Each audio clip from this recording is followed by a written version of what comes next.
Hi guys, welcome to Palace to the Core. My name is Stephen Dawes and I'm going to be talking about the game against Burnley today. But just before I go down that route, I'm going to be talking about Jeswan Raksaki, who apparently picked up an injury before the game. I think it was on Thursday. They're saying that he picked up an injury, and Roy Hodgson was asked about him after the game, and he said that it is bad, that it's looking like it's going to be more than just a couple of days or a couple of weeks.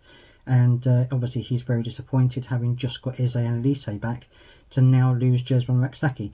It looks as though it's a hamstring injury, so it's another dreaded hamstring injury, and it could be that he's out for a couple of months, I would say, or at least if it's as bad as Roy Hodgson was suggesting. Roy Hodgson said he's not entirely sure how bad the injury is to Raksaki, but he does think that it is a bad one. So we'll have to wait and see what happens. As soon as I get more details on his injury, I will of course let you know. So don't forget to subscribe to stay in touch with what's happening at Crystal Palace here on Palace to the Core. Okay, so let's get on to the game. And it was an unchanged squad because obviously they didn't have a lot to go by. They haven't got a huge squad, so it was an unchanged squad for Burnley. Although Eze was on the bench, which was great to see him on the bench, and great to know that he's actually he's in a position where he can now start playing. So I was expecting a fairly tough game. I think Burnley have lost 5 home games at that point on the trot, and they're having a pretty torrid time in the Premier League. So while I was expecting them to be a fairly tough opponent, I was kind of thinking that we would have enough in our squad to deal with them fairly easily. I didn't necessarily think there was going to be any real problems in dealing with Burnley. I thought it was one of those games where we should be winning them, rather than one of those where we hopefully would win it. So in the first half, I felt that Burnley were actually trying really hard. They were trying to get on their foot on the ball. They were trying to pass it around, and there were times when they were trying to push our defence. So it wasn't as plain sailing, obviously, as some people were suggesting it should be. And I think, for the most part, we kept our shape. We looked really organised. We were working hard, and some of the things that we got wrong against Newcastle, we were doing right in the game. I thought that we were keeping our shape well. We were trying to stop them getting into our box, which we did on the most of the occasions. And certainly in the first half, I don't think that either goalkeeper had a huge amount to do. But it was good work from Jordan Ayew, who actually was hounding down the defender, managed to get the ball off him, and did a nice little swivel even. I'll get that in my words right in a minute. Did a nice little swivel, played it down the line, got the cross in, and Jeffrey Schlupp, of all people, got his foot onto the end of it at the far post to make it 1-0 to us. And I thought it was a good bit of, dogged determination, a good bit of closing down play. It's one of the things that I think we need to do. We need to try and close teams down, press them high, and we were certainly doing that. And I thought Jordan Ayew did a great job to get the ball off the defender and put a lovely little cross in. Obviously, Jeffrey Schlupp doesn't score a huge number of goals, but he is a goal scorer, so it wasn't unusual for him to score a goal. But it's good to see him getting on the score sheet and getting us 1-0 up.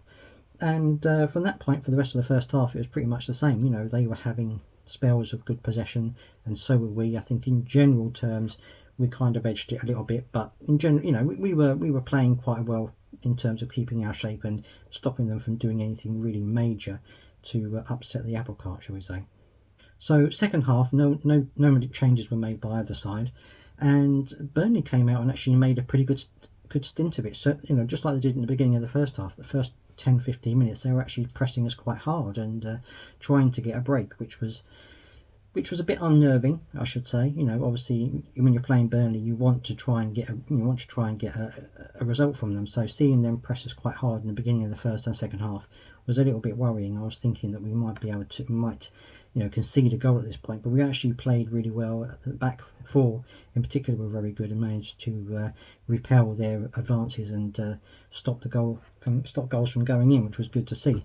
I think it was also good to see our midfield four working so well and supporting the defence when they were going back and trying to link up with Edouard up front when we were going forward. So I thought it was actually a pretty good game in that respect, and to see that it was working so well for us, I thought it was good that we had that kind of connection between the back four, the midfield and the attack. Of course, we were lacking a little bit of firepower up front, and that kind of final third finish that we desperately need to have. So from that point of view, it was a bit disappointing, but the rest of the play I thought was actually pretty good.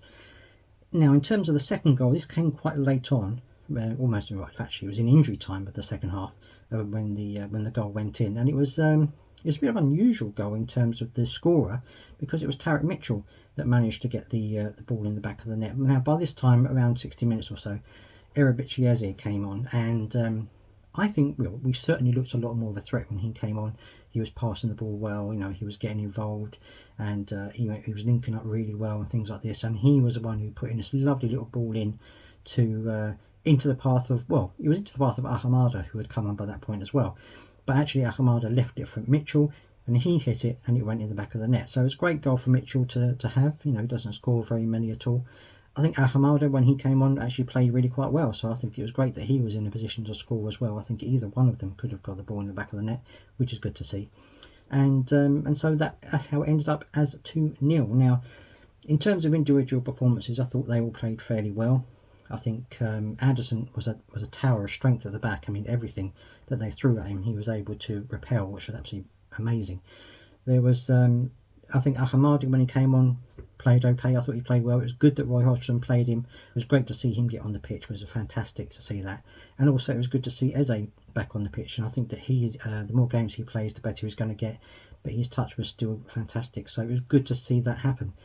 The only downside for me, and Roy Hodgson talked about this afterwards, was there was an incident in the game where some of the Palace players, because there was a foul against Burnley, and the Palace players didn't think it was a foul, and they approached the referee, and I think it was Joel Ward and Mark Gahey got a yellow card for dissent. Now, this was in the first half, and of course they went in for the first half. Roy Hodgson didn't know that it had actually been booked until they came out for the second half, when he found out they'd been booked. And he actually said he was quite angry by this. And you can understand his reasonings behind it, because he said that, you're going to get yellow cards during the game because of play and stuff like that. What you don't want is to get yellow cards for dissent, because he said if we start missing players for a couple of games because they get banned, that's going to impact our already small squad. So you can understand what he said, and he said that, there's no point arguing at the referee to the point where you're going to get a yellow card, because the decision's not going to change. So there's no point going to that extent. And he hopes that the players will learn from this, and that they will, realise that what they did was actually a fairly silly thing. And it is. I mean, especially from Joel Ward, who's a very seasoned player now. You'd think that he would have a bit better of a situation in terms of knowing where to go and how far to go with referees and stuff like that. But that's just something that was a bit of an aside in there. So that was pretty much how it ended. It was a good result for us. It's a result that I think we should have been winning anyway, this game. And while I think we weren't, in terms of creativity, we weren't the best, I think given the current situation, it's 3 points I'm certainly happy to take. And certainly I think 2-0 was probably a fair result in the end of the day. So I think it was pretty good. Let me know what you think down in the comment section. As always, let me know whether you feel that it was a good game, or do you think there were things that went wrong? Do you think there were things we could have learned in terms of what we were playing against Burnley? Let me know down in the comment section as always, and I will see you next time.